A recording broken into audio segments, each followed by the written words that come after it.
Liberalism is a political and moral philosophy that significantly influences the world as we see it today.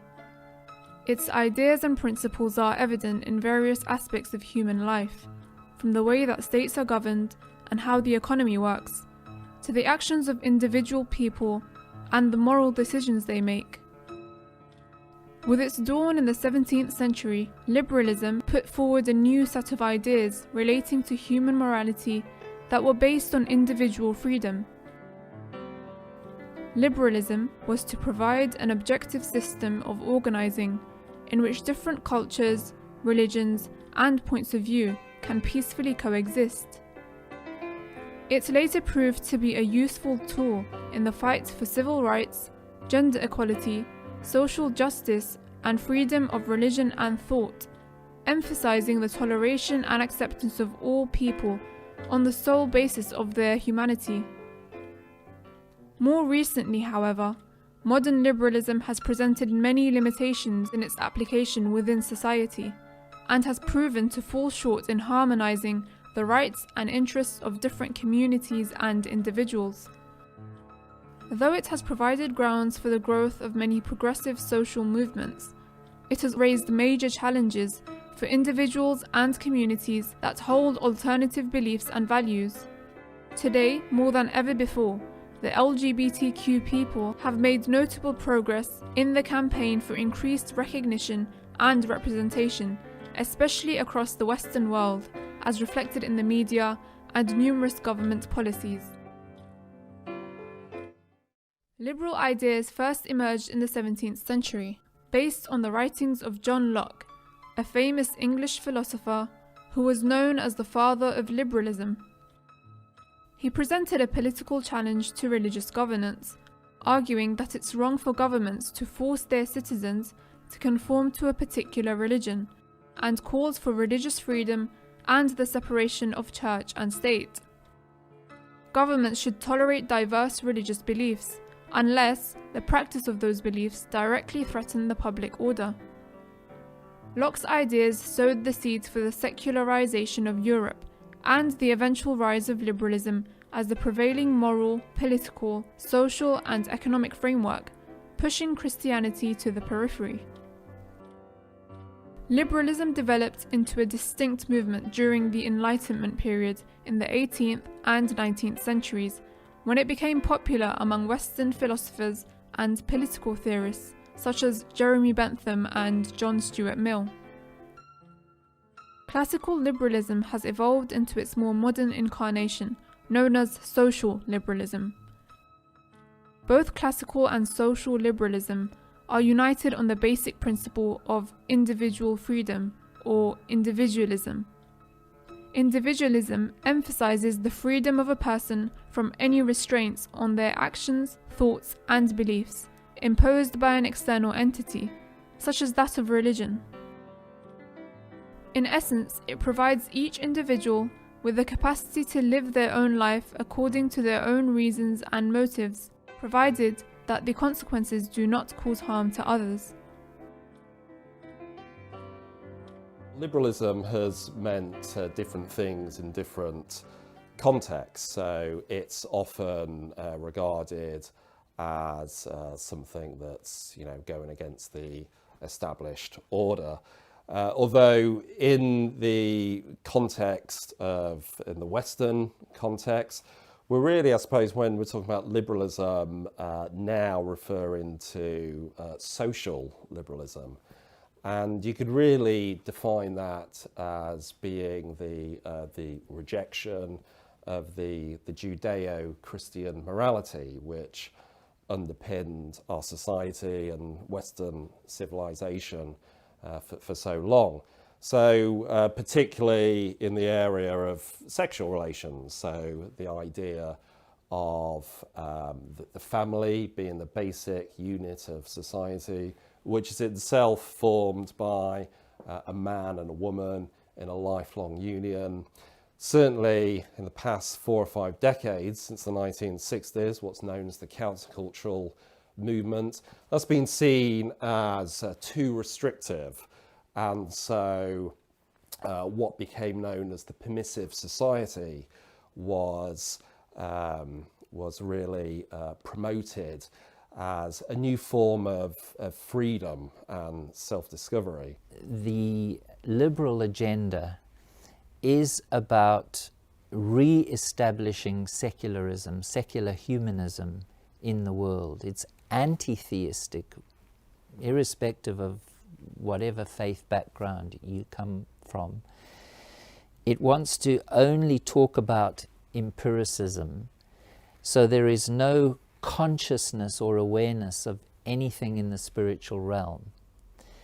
And I think that, you know, all of the world religions, as far as I understand, are at least united in this one thing, that there are sexual values that are very important to the way in which people live their lives. Activism in the UK surrounding decriminalisation, partial decriminalisation for male homosexual acts in the 1950s and 1960s really centred on liberal principles. It really focused on the rights of freeborn Englishmen to conduct themselves in their own homes in private as they would wish without doing any harm to others. So it was really based on liberal values and liberal expectations of people's role in society as good citizens. There was no sense that this was to be a radical transformation of society or to increase tolerance toward homosexual men, but rather extending the rights that all citizens had in a liberal state. After decriminalization, the movement that saw itself as the most radical was the Gay Liberation Front. And they called for the radical transformation of society.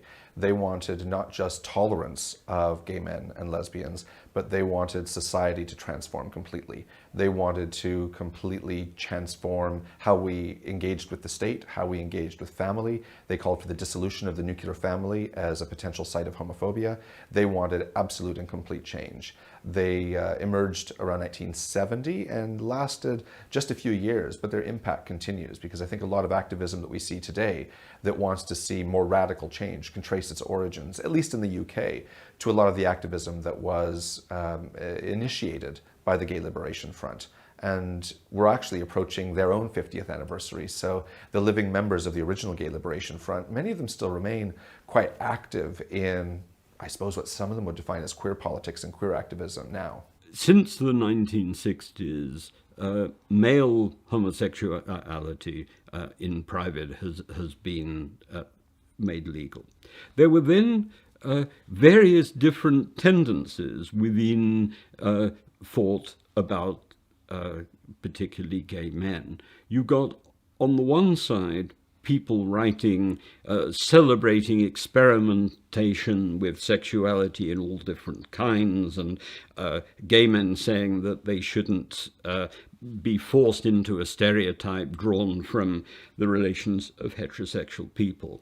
You then subsequently got people arguing that, well, actually, legal recognition of gay relationships would be positive both for the people and for society. Because, for example, Andrew Sullivan, in a book of his called Virtually Normal, argued a kind of conservative case for this, saying, look, if there are gay men, then it is surely much better if they are in stable relationships, that if these are recognized, so that if you're employed somewhere and spouses are invited, that you can actually take and have recognized your spouse, that this serves to bind people into better kinds of relationships rather than disapproving of anything of a settled character and sort of pushing people towards more promiscuous behavior and so on. And you have then got the demand for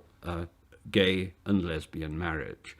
And this is now recognized, it's the law. Yeah, you know, David, 12 years ago, gay sex was actually against the law just across the river from here in Virginia.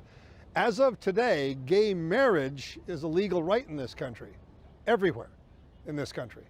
I would probably, at least in the British context, think about pre-decriminalization activism that we would typically call homophile activism, that was a very single issue, that was focusing on legal change, that was focusing on decriminalization as the first step, possibly toward more radical change. And I'd contrast that with post-decriminalization, more radical change, like the Gay Liberation Front, that sought to have a greater transformation of society, that they weren't happy with just legal change, thank you very much, I've got my rights, but instead wanted to have the state fully recognize the diversity of people the full diversity of people, and recognizing that we're not just living in binaries of male and female, of gay and straight, and recognizing that society is far more complex and complicated. And actually these questions go beyond legal issues and the state, but they go to families, they go to churches, they go to communities, they go all over beyond just legal recognition. LGBTQ activism has come a long way since the legalization of homosexuality in the 1960s. From achieving civil rights and the right to healthcare, to same-sex marriage and housing rights. Today, the movement is still working to combat prejudice and hate crime against LGBTQ people and promote greater acceptance and representation. There is growing recognition of the place that the LGBTQ community hold within society and awareness surrounding the discrimination that they have been subject to for so long. Key milestones in the fight for LGBTQ rights have become widely celebrated, with February marking LGBTQ History Month and June, which marks Pride Month every year. The relationship between the LGBTQ community and religious communities can vary greatly across time and place. Throughout history, many acts of violence against LGBTQ people have been carried out in the name of religion. Morning hours here in Orlando, a massacre at a gay nightclub right here behind me. You can see the sign, it's black and white, just over my shoulder here. And at the center of it all, a lone gunman who, in the middle of that massacre, called 911 to pledge allegiance to ISIS.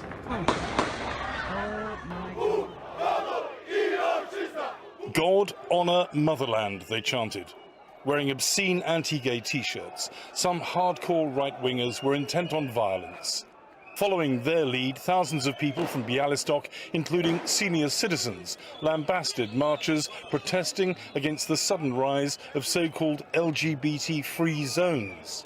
The majority of traditional interpretations of the Abrahamic faiths are unanimous in that homosexual acts are forbidden under the law of God. Though, as within any community and religious denomination, there are a diversity of viewpoints regarding this issue. Generally, religious communities strive to promote love, compassion, and tolerance towards all people on the basis of their shared humanity. Faith communities have been really proactive in many cases in supporting LGBTQ activism, and their membership certainly has no homogenous view, so there can be fantastic support for LGBTQ communities' activism and rights from within faith communities, even though our stereotype is very often of faith communities as being oppressive and homophobic. I shared my house with a lovely gay guy who died of AIDS. He has the right to have his life, to live his life as he feels is right. Fair enough. However, see what the LGBT do is, and this isn't my lovely friend. We agreed to disagree. He was my friend. He was, in many ways, he was an old-fashioned liberal. And now I'd like to talk about two different things. Liberalism is, I'm LGBT, or I'm pro-abortion up to birth, or I'm whatever, okay? It's views I wouldn't at all espouse. I think they are dead wrong on many counts, but people have the right to have them and argue for them in the public square. I'm not fighting liberalism now. I'm fighting progressivism. Liberals look at me and go, you're wrong, but you have the right to your view, particularly if you have evidence. Yes, you're arguing for it in the public square, etc. So that's liberalism. So I disagree fundamentally, but we agree that I have the right to be there and they have the right to be there. It's a free society. Progressives, however, go, no. You're not just wrong, you're evil because you hurt the LGBT community. Okay, so they want to basically silence me or punish me. And that is what we're increasingly seeing is, you don't have the right to have another view. A beautiful little girl, I'll show you her photo, 10 years of age. She asked if she could be excused from the LGBT pride in her school, a London school. She's put on maximum exclusion 5 days. And her life is absolutely made hell by the headmistress in terms of love and acceptance of all. See, the deal is, it isn't loving and accepting of all. No, no, no. You've got to sign on or you deserve to be punished. We have this progressivism that we have moved from decriminalization to toleration, to acceptance, to celebration, to forced participation. You'll wear the rainbow lanyard or you'll pay.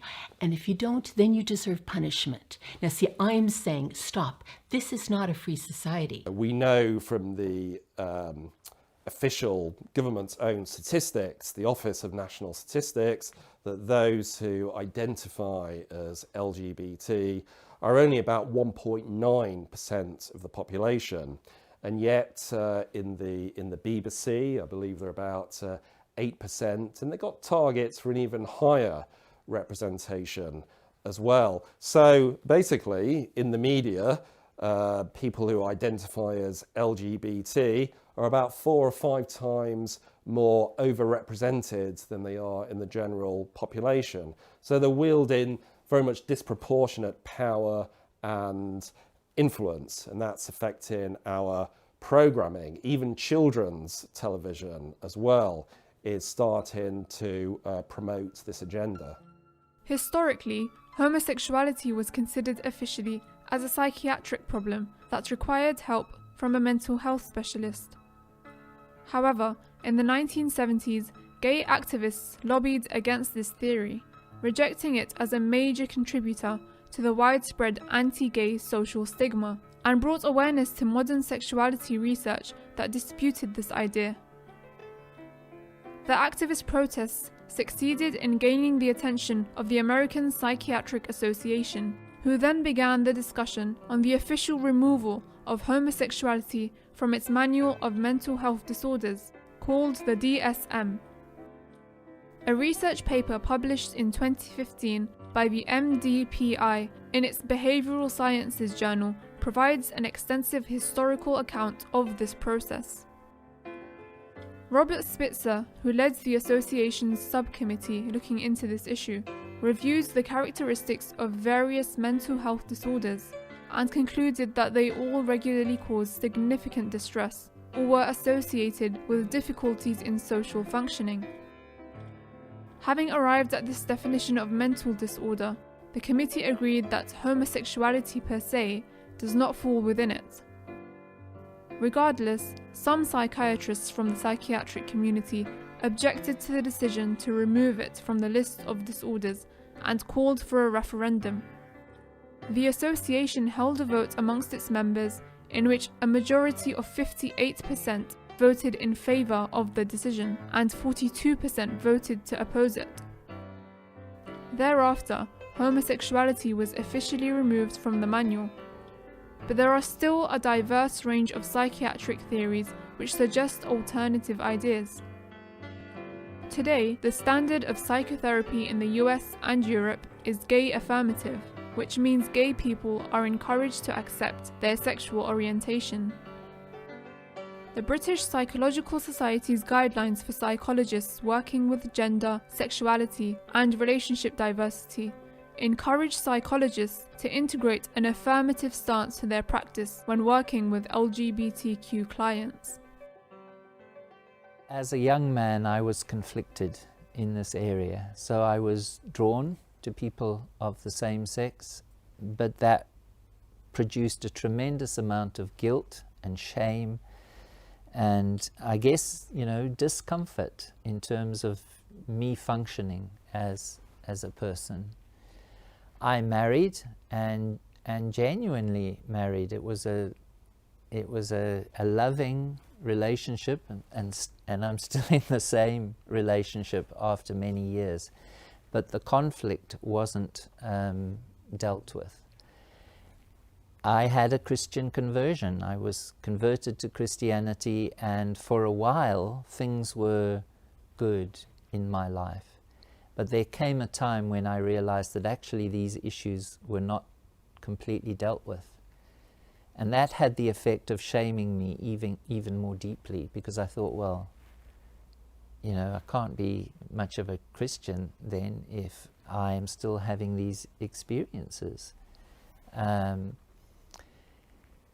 So to cut a very long story short, eventually I knew that I needed to get help in this area, and I went to a professional psychologist, to a psychotherapist eventually, and those individuals helped me to explore this issue and to see that actually what was happening was that this was like a symptom. It was speaking out of my life, so to speak, and it was indicative of some unresolved emotional issues that I was trying to resolve in the wrong way, or in a way that was making me increasingly unhappy. And once I realized that actually this is not a sexual problem, it's an emotional issue. And these emotional issues are masking, or they are hidden behind these sexual desires. And once you begin to deal with the emotional issues, then what I found was that the sexual issues began to dissipate. So in my family of origin, eventually in my life, I realized that the older brother that I lost, I'd always been told that his name was John. That's what my parents had told me. But later on, when my mother was older, before she died, she told me that actually his name was Michael. And it's difficult to explain what that knowledge did for me, but basically what it taught me was I was a replacement child. So my parents lost my older brother when he was a baby. And what I know, because I've listened to the stories, was that my father was very invested in that child, loved that child deeply. But when I came, I think it was a threat. You know, it was difficult for him to now again invest in me. So what happened was, it was almost like he gave me to my mother, and I was my mother's son. And because of that, what I sensed was I didn't get the connection and the bonding and the belonging and the sense of identity that young men need to get from their fathers and from the male community to make them feel that they're a part of that tribe. And there was confusion on that level. But when I realized that, and I saw that actually there were reasons for why these things were happening in my life, that was tremendously liberating and freeing. Although highly controversial, there are some organizations that offer psychotherapeutic help for LGBTQ people who are unhappy with their lifestyle and are seeking to change their homosexual feelings or gender dysphoria. Dr. Mike Davidson is the director of Core Issues Trust, an organization which affirms that human sexuality is fluid for some and can therefore be changed in some cases. Core Issues Trust was incorporated in 2011. It started in 2017, and really it was in response to the fact that it was difficult to find help. So as a man myself who was looking for help in that area, I found it difficult to do that. And I wanted to be able to give back some of the help that I did eventually find. I was helped by some professionals who took me seriously and allowed me to work out the issues that were concerning me. And because they took me seriously, I was able to find, I guess, a potential that enabled me to live my life in the way that I wanted to do that. So we're very passionate about the fact that we think that people should have the right and the freedom to identify the way that they want to. And if for whatever reason they're unhappy with homosexual practices or gender confusions, we think society really needs to take that seriously. They need to be treated with respect and not simply told to get on with being gay because that's the way they were born. What Mike Davidson does is he uses standard psychotherapeutic methods to help go down the layers to why. Why am I gay? Why am I attracted to women if I'm a woman, or if I'm a man to men? Why? The same with the trans stuff. Why do I feel I'm born in the wrong body? I think one thing that we've learned in Core Issues Trust, and obviously in the IFTCC, is that actually some people's values, they might be religious values or social conservative values, are actually more primary than other aspects in terms of how they might live out their sexual experience. And when there's a conflict, it's those underlying values that are very important to them. And we want to respect people who come. And it, you know, whether they come from a non-faith background, an other faith background, or a Christian background, we feel it's important to see the individuals for who they are and to work with them to achieve the goals that they have. See, it's really important psychological work. And again, I've said many of these folks are total victims. They didn't ask to feel like this. Like they wanted this like a hole in the head. They really, like, this has cursed my life. So that's why Mike's stuff is so important. You know, conversion therapy, of course, the government, they label something, they give it a spin. It's pure BBC. It's like, stop, we don't do this. We have never done this. And we believe in client autonomy. If a client says, I choose to pursue my heterosexual potential, I ought to have that right. I can be gay. Everyone goes, oh, great, they're gay. Fine. It's, again, a level playing field. If you want this, you ought to have the right to have this. But equally, if you want the other, you ought to have that right. What we found very often is that people come to us and they say, well, I went to the psychologist, I went to the psychiatrist, and they simply told me that gay is who you are. That's how you were born. And then they tell us why it doesn't satisfy them, why they don't buy that. Some have been abused when they were children, and that pushed them into this direction. They can actually remember a time when they were attracted to the opposite sex. Then this thing happened, and we're not talking about everybody, but some of them. This is the reality. And when that happened, it seriously disturbed them. And I think our concern is that we live in a time when the government wants to ban therapeutic support. In the UK, all major counselling and psychotherapy bodies, as well as the NHS, have condemned what is referred to as conversion therapy, claiming that it's a dangerous practice and that its effects are potentially harmful. Stonewall, the largest LGBTQ rights organisation in the UK and Europe, has called for governments to publicly condemn conversion therapy and take further steps to ensure that it's unavailable everywhere. It's very interesting in Britain that the gay lobby and those who would support them in this call for a ban talk about potential harm. They don't talk about harm. Well, some of them perhaps do. And I think it's really important to unpack that.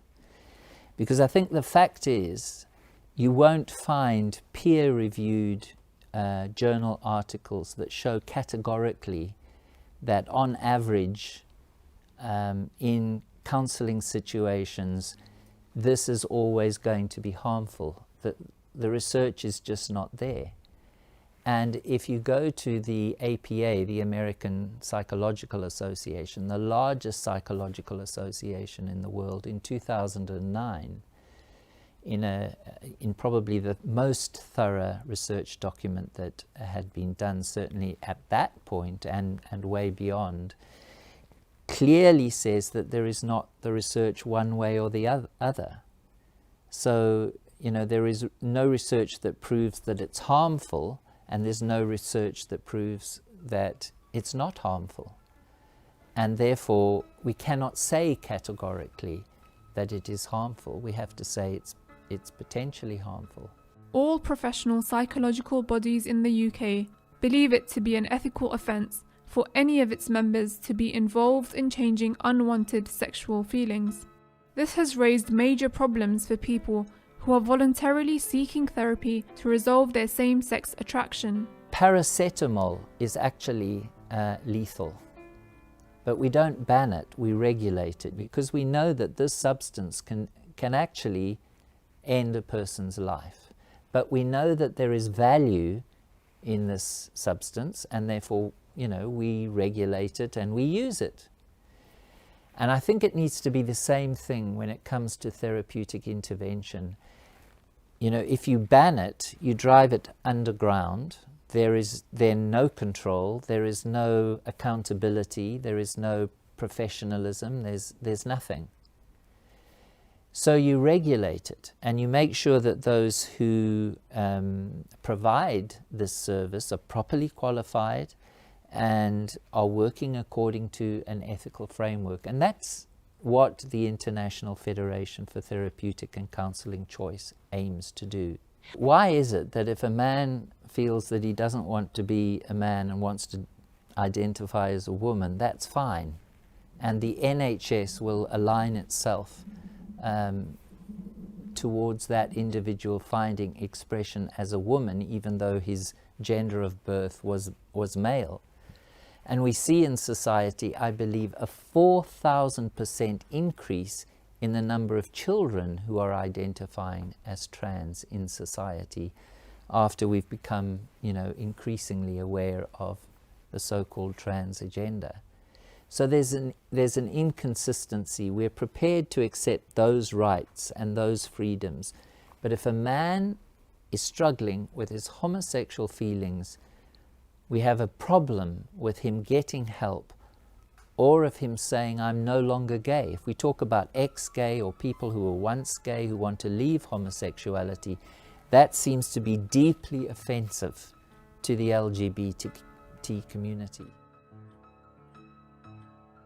The government planned to introduce Relationships and Sex Education, or RSE, as a compulsory part of school curriculums across the UK in 2020, in which LGBTQ issues are likely to be taught to children, has aroused major concern from many parents who hold religious or conservative beliefs.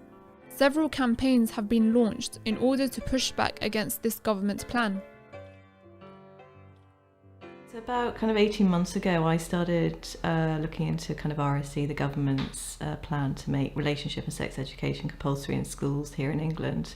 I started doing some deeper research into it because I wanted to understand where this kind of thinking and idea came from. And then I came across, it's an international movement actually that's aiming to get something called comprehensive sexuality education into all schools worldwide by the year 2030. It's actually currently being pushed by the United Nations. So I looked a lot into that, and I could see direct links and direct parallels between this curriculum and what's happening here in the UK, which is deeply, deeply disturbing. It's introducing basically various liberal secular ideologies to do with sexuality into our schools and into our curriculums. At primary school, the focus is on teaching children about the diversity of relationships and family structures. So by the time they get to secondary school, then they have the idea that it's completely natural, it's completely normal. So then the teaching becomes much more sexual, because after children have reached puberty, then naturally they're going to start experimenting. For me, it's a real problem that teaching LGBT issues to children who are pre-pubertal pubescent. Children are concrete thinkers. They are taught 2 men or 2 women can love each other, settle down, have a family, whatever. Well, they are concrete thinkers, so they go, and in terms of child development, they know they can't, little boys can't stand little girls at that age, little girls can't stand little boys, it's the ooh yuck factor. So they go, oh, well, I love my best friend, guess what, I must be gay. And that is what we are hearing. Children are taking a wrong message because children do not process things intellectually, emotionally, whatever. They are not adolescents. Adolescents are not adults. The introduction of RSE allegedly comes as a step to educate young children about difference and diversity, in hope that it will put an end to the bullying and discrimination faced by LGBTQ children or those who have LGBTQ families. I think that is the argument they're using, that LGBT children are bullied, therefore we have to teach children to be inclusive. That argument in itself is okay, and actually as Muslims, we don't condone discrimination or bullying, but actually you can teach children tolerance in a very broad way by teaching them skills of compassion, respect for difference. However, in my opinion, this is a complete Trojan horse. It's the way of the LGBT agenda getting into schools to promote their ideology, and that is what we are actually seeing in schools. Because they're not just teaching it as an anti-bullying issue, they're actually pushing to promote it. And by their very own admission, they want to, quote, smash heteronormativity. What that means is they want to kind of erode the assumption that the majority of us are heterosexual. They're not actually going to be satisfied until they've got that normative status in society. I think it's important that we learn from a very young age to respect other human beings. So I think this particular education, and specifically although it is for a minority, I think it should be extended, and the kids should be taught how to respect other human beings despite of the differences. So for that reason, we are promoting this education. I was actually talking to a Christian headmaster, and he was saying it just needs to be dealt with at the level of bullying. They don't have to make this big issue about LGBT. All bullying should be stopped. And actually research shows that the main factor of bullying in schools is down to difference, and that could be social economic class, it could be race, it could be being overweight. And actually these issues where children are being bullied are actually being minimised because the LGBT are actually taking over that area. So for example, this is a book that has been used in other campaigns. It does come across, initially by default, when you see a book which says, and tango makes 3, instantly you think it's teaching some kind of a nature of homosexuality and all that. But this is a true story that happened in New York, where 2 penguins raised a chick who obviously couldn't lay an egg and hatch an egg. Roy and Silo were both boys, but they did everything together. They bowed to each other and walked together. Their keeper, Mr. Gramsay, noticed the 2 penguins and thought to himself, they must be in love. Problem is, you see, that many young people experience these feelings, same-sex attraction, which is often transitory. But at the moment, they're being encouraged to attach on themselves a sexual identity, lesbian, gay, bisexual, and now transgender. And that's a real problem, because children, teenagers, they're fixing onto themselves a label which then they think they've got to carry on through life. And often when you set your course of life in a particular direction, especially with sexual activity, which can be addictive, then it becomes a lifestyle which is very hard to get out of. Parents from a school in Birmingham held weeks of protests against what they felt was a breach of their parental and religious rights. The Birmingham school introduced a special program called No Outsiders, which was to consist of a series of lessons that include children's books about same-sex parents.